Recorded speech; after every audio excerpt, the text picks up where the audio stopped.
अस्सलाम वालेकुम प्यारे बच्चों, आज हम सीखेंगे हफ्ते के दिनों के नाम। पीर, पीर,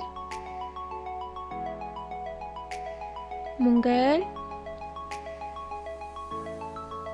मंगल, बुध, बुध, जुमेरात, जुमेरात,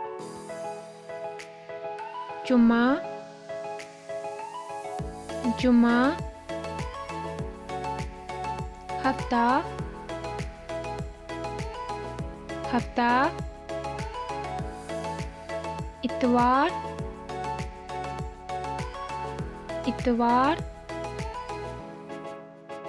Thanks for watching. Like and subscribe my channel. Thank you.